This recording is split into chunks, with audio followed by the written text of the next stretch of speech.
இரண்டாவதாக ஆண்டவர் கொடுக்கிற ஒரு மேலான காரியம் என்ன? யாத்ராகமத்தோட புஸ்தகம் 3ஆம் அதிகாரம் 2ஆம் வசனத்தை 10ஆம் வசனத்தை வாசிங்க.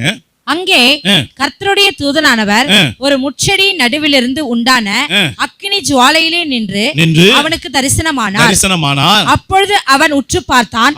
முட்செடி அக்கினினால் ஜுவாலித்து எரிந்தும் அது வெந்து போகாமல் இருந்தது. 10ஆம் வசனம் வாசிங்க.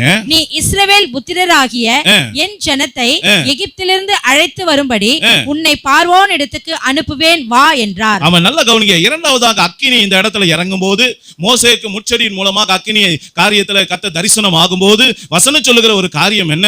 என் அருமையான தேவனுடைய பிள்ளைகளே, மோசே உன்னை இந்த பூமியில பிறக்க வைத்ததுக்கு ஒரு நோக்கம் இருக்கையா.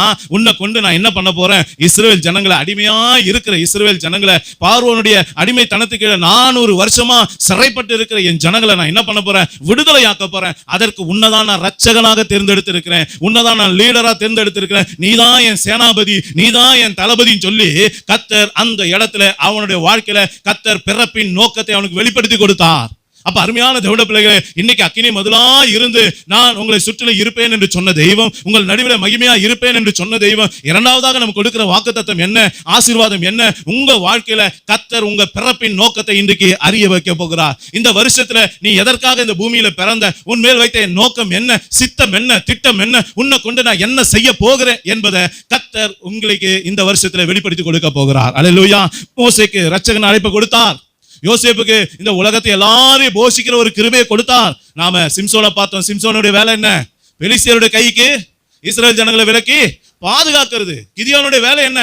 மீதியானுடைய கைக்கு இஸ்ரவேலுடைய எல்லா உடைமைகளும் பாதுகாப்பது. அதே போல என் அன்பு தேவ பிள்ளைகளே, உங்களுக்கு ஒரு வேலை இருக்கு. சிஸ்டர், உங்களுக்கு ஒரு வேலை இருக்கு. தம்பி, உங்களுக்கு ஒரு வேலை இருக்கு. கர்த்தர் உங்களுக்கு முன்குறித்த அந்த வேலையை இந்த வருஷம் உங்களுக்கு அறியும்படியாக கர்த்தர் உங்களுக்கு சில தரிசனங்களை காட்டுவார், சில தரிசனங்களை கொடுப்பார். அவர் எப்படி அன்றைக்கு மோசேக்கு தரிசனமாகி தன்னை வெளிப்படுத்தி அவனுடைய வாழ்க்கையில செய்ய நினைத்ததை அவர் அவனுக்கு கற்றுக் கொடுத்தாரோ, அதே போல என் அன்பு தேவ பிள்ளைகளே, இன்றைக்கு கர்த்தருடைய வாழ்க்கையில என்ன செய்ய போறார்?